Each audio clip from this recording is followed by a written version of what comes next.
Have you ever really thought about baby teeth? I mean, they show up, they cause a bit of chaos, and then poof, they fall out. It seems kind of strange, right? So let's dive in and figure out why our bodies go to all this trouble to build this incredible temporary system.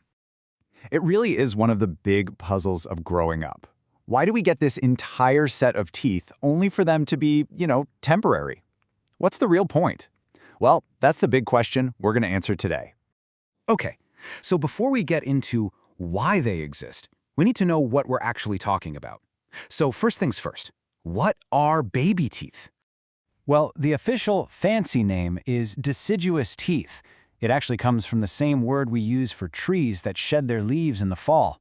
Kind of makes sense, right? You'll also hear them called primary teeth, or the one we all know, milk teeth.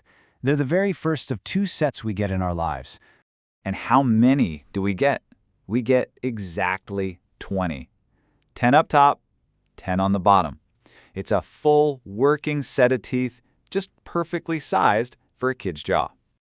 And this right here, this shows us their single most important job. See how perfectly organized they are?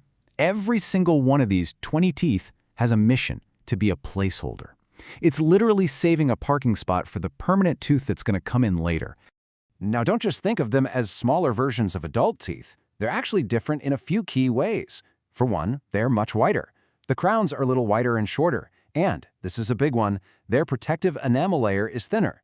That thinner enamel is wider, a bit more at risk for cavities. But then again, their job isn't to last forever. All right, let's take a little tour of the mouth, shall we? We'll start right at the front with the teeth that really define a smile. Right up front, we have the incisors. There are 8 of them, 4 on top and 4 on the bottom. The easiest way to think about them, they're the scissors of the mouth. Their whole design with that thin, sharp edge is just perfect for taking that first bite out of an apple or a piece of pizza. And here's a cool little detail you might not have noticed. Those 2 front teeth right on top, the maxillary central incisors, they have a really unique shape. They're often wider than they are tall, which is actually one of the things that gives a kid's smile that classic look. Okay, so moving out from the center, let's talk about the cornerstones of the smile. Say hello to the canines. There are 4 of them, 1 tucked into each corner. Now, if the incisors are the scissors, these guys are the forks. Their pointy shape is built for one thing, gripping and tearing tougher foods. Super important. Here's another little feature to look out for.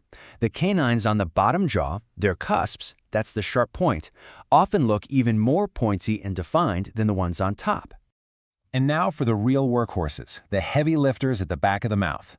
Let's head back to the molars and see how they get the job of chewing done. But hang on, because this is where it gets really interesting. This is a part of dental anatomy that a lot of people get wrong. You'd probably assume that all baby molars are just tiny little versions of adult molars, right? Well, that's not the case at all. You have to see this. The first baby molars, both top and bottom, are totally unique.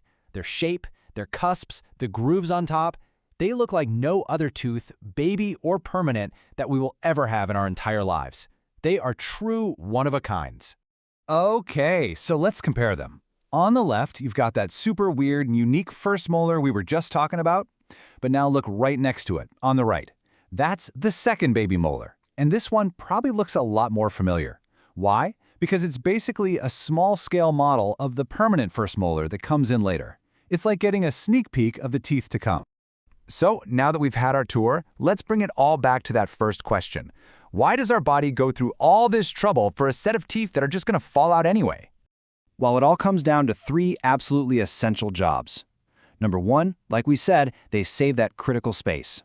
2, as they get loose and fall out, they literally guide the new permanent teeth into the right spots. And 3, they're super important for helping a child's jaw muscles and bones develop correctly through chewing. You know, if there's one thing you remember from all this, let it be this.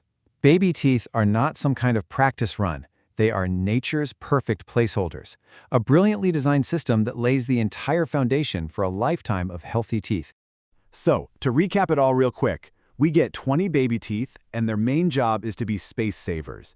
Each type, incisor, canine, and molar, has a very specific role to play. And I think this is the coolest part. Some baby teeth, like those first molars, have a shape that is completely unique in the entire human body. It's a pretty amazing system when you really break it down, isn't it? So I'll leave you with a question to chew on. After hearing all this, what was the one fact about baby teeth that you found the most surprising?